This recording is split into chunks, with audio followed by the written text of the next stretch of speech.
sunshine in mankind's eyes. We'll praise the Lord as we press record. We'll show them the faith they can visualize. The light of the world is electric.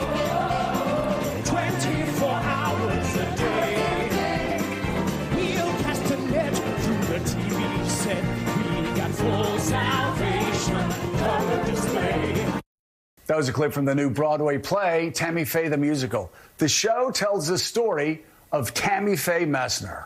Tammy Faye and her first husband, Jim Bakker, hosted the Christian television show, The PTL Club, from 1974 to 1989. The show was groundbreaking at the time in that it had satellite access, so they were able to reach millions of people, millions more than other preachers.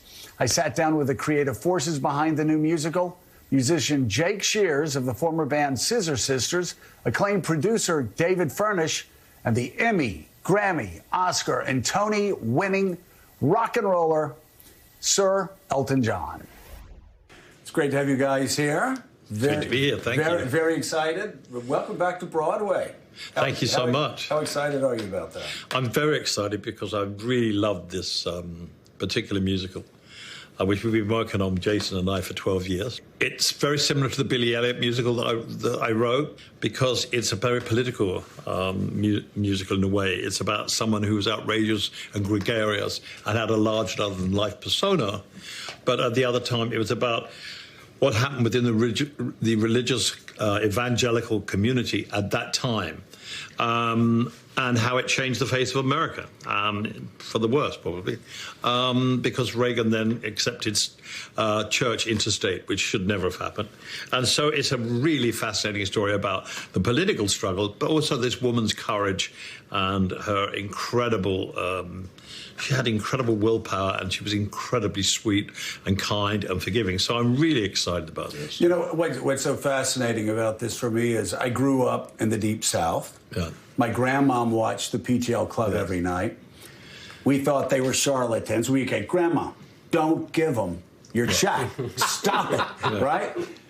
Looking at what you guys have done here and going back and looking at the 85 interview where she interviews a man with AIDS on her show, it's hard for people to understand today how trailblazing that was. In that community, that was, I'd say it was 40 years ahead of its time, but they're still not doing it. Thank God.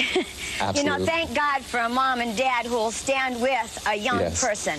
And, you know, I think it's very important because no matter what happens to a young person in their life, they're still your boy, they're still your girl, no matter what happens in their life. And I think it's so important that we as mom and dads love through anything. I know you were sick, and that's the only reason we didn't have you come and sit in the studio next to us today, because you had your chemotherapy treatments, and you needed to get home quickly so you wouldn't miss them. But I want to tell you, there's a lot of Christians here who love you and who wouldn't be afraid to put their arm around you and tell you that we love you and that we care. They weren't even doing it on secular television then. And in the White House, no one was even mentioning the word AIDS. Right. Everybody was in complete denial. So for someone in the midst of that deeply Christian evangelical community to embrace the true spirit of Christianity and put their arms around someone who's living with AIDS was groundbreaking. Talk about this musical. You know, I love how people, when they pitch things, they'll go, oh, this band's like the Sex Pistols meet ELO. And you're like, how does that work, right? But you say this is Book of Mormon meets Evita. Correct. Which actually sounds pretty wonderful. Yeah, I mean, ultimately, it's about Tammy's life and Tammy's faith. So she's a strong female lead, a strong female figure, just like Eva Peron was. But it also takes place in a very crazy, contradictory world. Right. And that's the world of televangelism. And there were so many different factions within televangelism. And why PTL became the success that it did was because it was Jim and Tammy's own brand of all-inclusive Christianity. It was much closer to the real thing. It wasn't fire and brimstone. It was about, we welcome all denominations, we welcome all faiths, and let's make Christianity fun and joyful. As opposed to, if you do not behave and you do not send your money, you will be, going to hell. It was very, very appealing and welcoming. And also, they had a satellite, so they could reach millions more homes than the other televangelists could possibly ever reach. Right. So they became a target There were other jealous people, and they wanted to break them, and they did.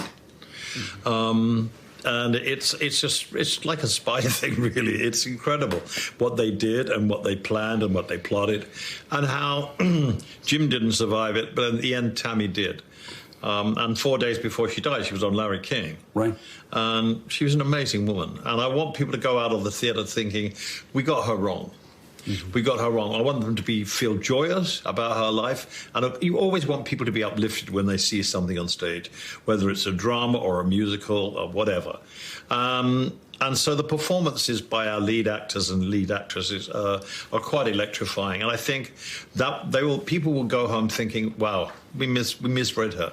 I think she was an inspirational figure. Well, and you also grew up in a family where your mom was my mom was a Southern Baptist. Right. Yeah, and from a small child, I was I think I was a pretty precocious child, you know, and I was aware of Tammy Faye, and the scandal blew up probably when I was about 8 years old, and I was really plugged into it and fascinated by this woman. I think even recently I found just drawings that I was doing of her when I was, you know, a kid. Yeah, I was fascinated by the whole thing. And all the characters that populated this world.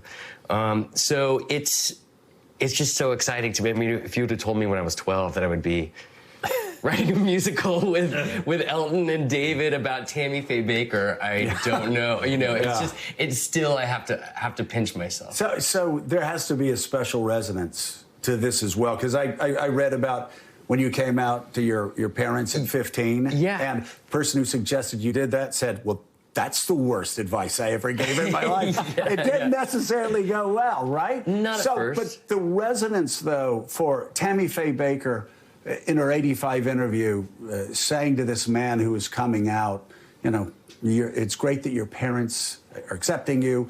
That's what being a Christian's about. Again, that's pretty radical, pretty revolutionary. It is. And my mom is somebody who I've always felt like is a true Christian, and I've always sort of linked my mother to Tammy Faye. So a special thing for me about this musical is that, like, in certain ways, I feel like it's about Frida, you know, who you guys know, but I feel a deep connection with her. I feel a deep connection with her son, Jay Baker. Who's been around and who I love. He's such an amazing man. And he's been through so much. And to see Tammy, sometimes he'll text me a picture of his mom 6 months before she passed away, sitting in an Applebee's, you know, enjoying an ice cream sundae. And it's just like seeing her through the filter of his eyes, to me has been very moving. You talked about politics of the 1980s. Let's talk about the politics of today. This really is relevant to what's happening in our life today, is it not? Yeah. Can you explain how, again, it's uplifting, but at the same time, it shines a light on, unfortunately, some trends, not just politically, but also in churches? Well, this is a story about coming together, loving each other. It's the opposite of the hatred that's been spilled for several years now by several politicians. Negativity we're surrounded by negativity. This is all about coming together, forgiveness and love. And I believe, honestly, that there's more of that in the world than there is from the other stuff. We always hear about the negative, horrible stuff because it causes headlines. But the dark horses, the sleepers, are the people that actually are really good. And I believe there's more good than evil. And there's a lot of evil around at the moment. It's the fact that it is coming out sort of election week. The lens that it's seen through is going to sort of go one way or the other. And this show, the ideas in it, you know, it really is about those seeds that were sown in the 80s and the moral majority and Jerry Falwell. Those seeds that were sown then is what has made our culture the way it is now. And there's a direct link. Well, whatever happens in the election, it's going to be contested. So there's going to be great controversy from weeks and weeks and weeks. It's going to go on. I don't think that this election will say, oh, they won and that's going to be it. I think it's going to be they won and that's going to be it. I think it's going to be a crazy time, as again it was on the last time. So we're at the zeitgeist with this musical. So I encourage people to come and see a great story about how America was changed for the worst by Reagan's stupid decision to put church and state together.